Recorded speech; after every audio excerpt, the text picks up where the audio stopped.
आप ऐसा एक क्या काम करें कि आपका जो एसीएल रिकंस्ट्रक्शन हुआ है वो कभी फेल ना हो, आपका एसीएल ग्राफ्ट कभी टूटे ना। ये एक क्वेश्चन सभी के दिमाग में आता है कि सर ऑपरेशन तो हो गया बट आगे भी ये ग्राफ्ट रीटीयर ना हो और कभी एसीएल इंजरी दोबारा ना लगे, इसके लिए हम क्या करें। तो ये जो वीडियो है ना, इसमें हम ये बताएंगे कि ऐसा क्या करें कि आपका ग्राफ्ट कभी टीयर ही ना करे। उसके बारे में आपको आज हम बताएंगे।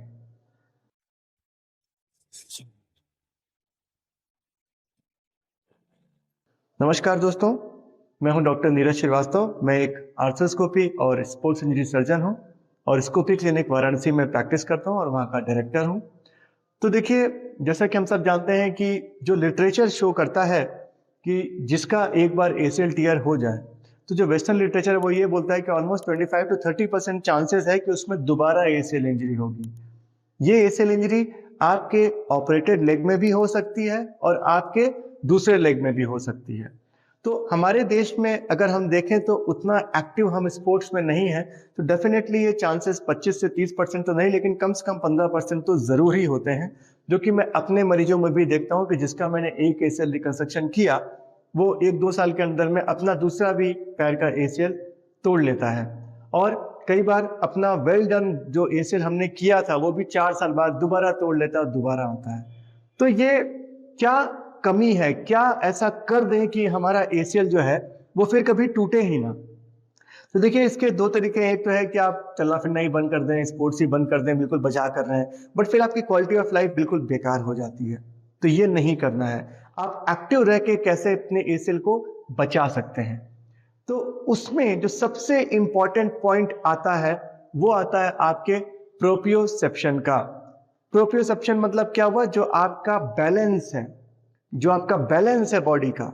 जब आप चलते हुए अचानक से रुकते हैं या फिर आप कभी कूद जाते हैं, तो जब आप लैंड करते हैं अपने पैर पे, तो जो आपकी बॉडी बैलेंस बनाती है जिससे कि आपका बॉडी का कोई भी हिस्सा दाएं बाएं गिरता नहीं है और अपनी जगह पे स्थिर हो जाता है, उस बैलेंस को बोलते हैं प्रोप्रियोसेप्शन।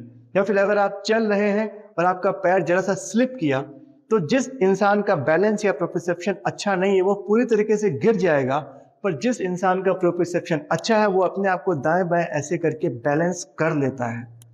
उस बैलेंसिंग की जो कमी होती है उसी की वजह से हमें लिगामेंट की चोट बार बार लगती है और आपका जो लिगामेंट है, चाहे वो एसीएल हो चाहे कोई भी लिगामेंट हो, वो टूट सकता है और जो आपका ग्राफ्ट भी है वो भी दोबारा टूट सकता है।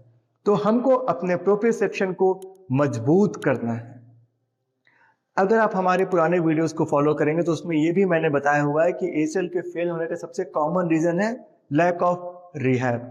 तो रिहैब क्या है? रिहैब में आप अपनी मांसपेशियों को मजबूत बनाते हैं। आप ये समझिए कि अगर आपका घुटना है और उसके अगल बगल की मसल्स अगर वीक हैं, तो जरा भी डिसबैलेंस जो होगा वो आपके घुटने की मसल्स नहीं संभाल पाएंगी और आपका जो बेचारा बनाया हुआ लिगामेंट है उसी पर पूरा जोर पड़ेगा। तो चाहे जितनी भी अच्छी टेक्निक से आपका लिगामेंट बनाया गया हो, चाहे वो कितना भी स्ट्रांग हो, चाहे वो 9 साइज का हो चाहे वो 10 साइज का हो, बट सपोज करिए आपका वजन अगर 80 किलो है और आप डिसबैलेंस होकर उस पर पूरा प्रेशर डालते हैं तो वो नहीं संभाल सकता। किसी भी टाइप का स्क्रू, किसी भी तरीके का फाइबर टेप, किसी भी तरीके का ऑल इनसाइड टेक्निक या कोई भी बटन उस प्रेशर को नहीं संभाल सकती। तो the key for a successful ACL reconstruction is rehab, rehab and rehab, जो कि मैं अपने सारे वीडियोस में बोलता आ रहा हूं। तो देखिए दोस्तों, प्रोप्रियोसेप्शन जो मैंने बताया है ना, वो होता क्या आखिर? बैलेंस जो होता है ना वो आपके ब्रेन का एक पार्ट है। तो जो आपका एसीएल होता है ना, एसीएल के भी लिगामेंट के अंदर प्रोप्रियोसेप्शन फाइबर्स होते हैं। उसमें भी नसें होती हैं क्योंकि वो एक जीवित अंग होता है, उसमें भी नसें होती हैं जो कि आपका बैलेंस खराब होने पे आपके ब्रेन को सिग्नल भेजते हैं और आप अपने बॉडी से बाकी ऑर्गन्स को सीधा टेढ़ा कर करके बैलेंस बना लेते हैं और गिरने से बच जाते हैं। जब आपका एसीएल टूट जाता है और जब उसमें हम दूसरा ग्राफ्ट बनाते हैं तो हम पूरी कोशिश करते हैं कि जो आपका नेटिव एसीएल था उसके जो भी फाइबर्स बचे हुए हैं, स्पेशली जो नीचे वाले टिबियल फाइबर्स बचे हुए हैं, उनको बचा कर रखें, जिससे कि जो प्रोप्रियोसेप्शन फाइबर जो नसें थी उसमें वो ओरिजिनल एसीएल की वहां पे मेंटेन रहे। और अगर बाद में जब आपके ग्राफ्ट का लिगामेंटाइजेशन होता है, जब वो लिगामेंट बनता है, तो उसमें फिर से ब्लड वेसल और नसें भी बन जाती हैं और प्रोप्रियोसेप्शन वहां पर आ जाता है। इसीलिए थोड़ा टाइम देते हैं एग्रेसिव रिहैब और प्रोप्रियोसेप्शन एक्सरसाइजेस करने के पहले। तो जब उसमें प्रोप्रियोसेप्शन आ गया तो उसको और मजबूत करना होता है। उसके लिए आप क्या क्या करते हैं? पहले तो अपनी मसल्स को स्ट्रांग करते हैं। आपकी जो जंघा की मसल है, जो आपकी क्वाड्रिसेप्स है, जो आपकी हैमस्ट्रिंग है, उसके नीचे की जो आपकी काफ मसल्स हैं, जो आपकी लेग मसल्स हैं, उन सबको स्ट्रांग करते हैं, जिससे कि एनफ पावर आए आपके नी को बैलेंस करने का, जिससे कि छोटे मोटे झटकों को वो संभाल ले। दूसरा आता है आपका जो अपर बॉडी है, जो आपके ये जो कूल्हे की मसल्स हैं, जो आपकी ग्लूटियस हैं, जो आपके हिप फ्लेक्सर्स हैं, जो आपके हिप एबडक्टर्स हैं। इसीलिए आपको हम उठक बैठक सेमी स्क्वाट्स कराते हैं, आपको एसएलआर कराते हैं, आपको लैटरल एसएलआर कराते हैं, आपको प्रोन हिप एक्सटेंशन कराते हैं, जिससे आपकी जो हिप की मसल्स हैं वो भी स्ट्रांग होती हैं, क्योंकि वो सब गुड सेंटरिंग करती हैं आपके नी की और आपके प्रोप्रियोसेप्शन को भी स्ट्रांग करती हैं। अब उसके ऊपर की जो मसल्स हैं, जो आपके पेट की मसल्स हैं, जो आपकी पीठ की मसल्स हैं, जो आपका कोर है, जो सबसे इंपॉर्टेंट पार्ट है आपकी बॉडी का, उसको स्ट्रांग करते हैं। A very good core is very essential for good Asian function. तो अच्छा कोर होगा जिससे बैलेंस अच्छा होगा। आपका चेस्ट, आपका शोल्डर, आपकी आर्म्स, आपकी नेक, आपके हेड का जो सेंटरिंग है, ये सब कुछ आपको स्ट्रांग रखना है, जिससे कि आपका कोर और बैलेंस अच्छा हो और आपका प्रोप्रियोसेप्शन अच्छा हो। तो इसीलिए जब हम लोग एग्रेसिव फेज में जाते हैं, रिटर्न टू स्पोर्ट्स से पहले अपने सारे एथलीट्स को बोलते हैं कि आप अपर बॉडी, कोर, हिप्स, इन सब पर भी इक्वली वर्क करें जितना वर्क आप अपने नी जॉइंट की मसल्स को स्ट्रांग करने में करते हैं, क्योंकि इससे आपका बैलेंस अच्छा होगा, आपका प्रोप्रियोसेप्शन अच्छा होगा और आप गिरेंगे नहीं, आप अपने ग्राफ पे कम प्रेशर देंगे, एक्सर्ट होने पर भी वो स्ट्रेच नहीं होगा। अब दूसरा आता है कि इसको बैलेंस को और अच्छा कैसे करना है। तो जब हम लोग 4 महीने के प्लस जाते हैं रिहैब में, तो हम पेशेंट को बोलते हैं कि अपने एक पांव पे खड़े होने की कोशिश करिए जिसपे कि आपकी सर्जरी हुई थी। अपना बैलेंस बनाने की कोशिश करिए। पहले हम बोलते हैं कि आंखों को खोल के हाथों को सीधा करके बैलेंस बनाने की कोशिश करिए। फिर बाद में हम बोलते हैं कि आंखों को बंद करके सिर्फ खड़े होइए और बैलेंस बनाने की कोशिश करिए, गिरिए मत। बगल में एक रॉड या फिर कोई दीवार रखिए जिससे कि अगर आप गिरने वाले हैं तो उसको पकड़ लें। तो ये प्रोसेस करते करते पहले आपका बैलेंस बनना शुरू होता है। ये सबसे बेसिक एक्सरसाइज है।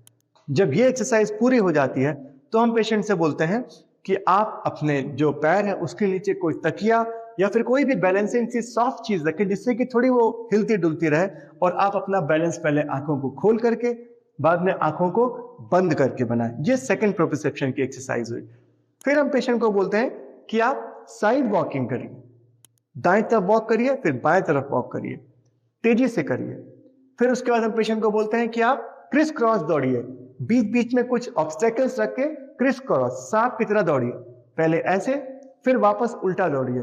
कोशिश करिए कि 8 बनाते हुए दौड़िए। तो इन सब को करने से आपका जो प्रोप्रियोसेप्शन है वो और भी स्ट्रांग होता है। उल्टा चलने की कोशिश करिए, उल्टा दौड़िए, सीधा दौड़िए, रुकिए, साइड होइए, 8 बनाइए, आड़ा टेढ़ा भागिए। ये सब करने से आपका प्रोप्रियोसेप्शन बेहतर होता है।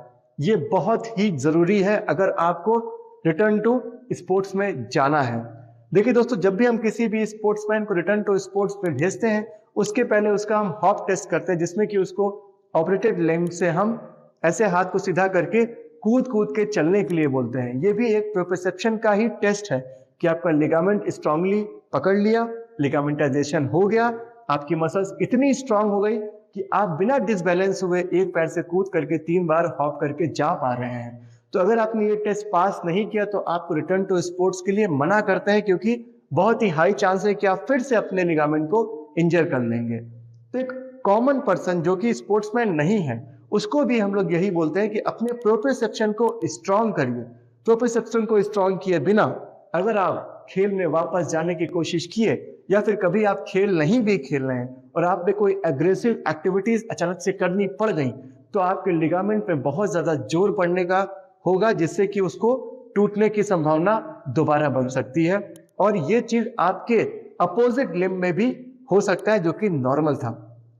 देखिए दोस्तों, जैसे कि आप सभी जानते हैं कि राइट जो आपका साइड है लेग का, उससे अधिक कॉमन है आपका लेफ्ट एसीएल टूटना, क्योंकि हम मेजोरिटी ऑफ जो पर्सन्स हैं वो राइट हैंड डोमिनेंट है।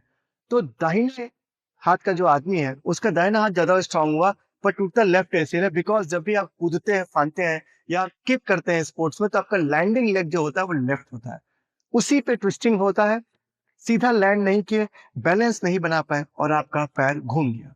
This is how you get an injury. तो आपको खुद आप सोचेंगे तो आपको समझ में आएगा कि बैलेंस बनाना सबसे जरूरी है। तो अगर आप एक चीज अपनी इंप्रूव कर लें, अपना बैलेंस, अगर आप प्रोप्रियोसेप्शन अच्छा कर लें, तो फ्यूचर में आपको एसियल इंजरी नहीं होगी। इसके बाद भी अगर आपको कोई डाउट्स होते हैं तो आप हमसे कमेंट सेक्शन में लिख करके पूछ सकते हैं, हम आपको जवाब देंगे। अपना ख्याल रखें, अपने एसीएल का ख्याल रखें।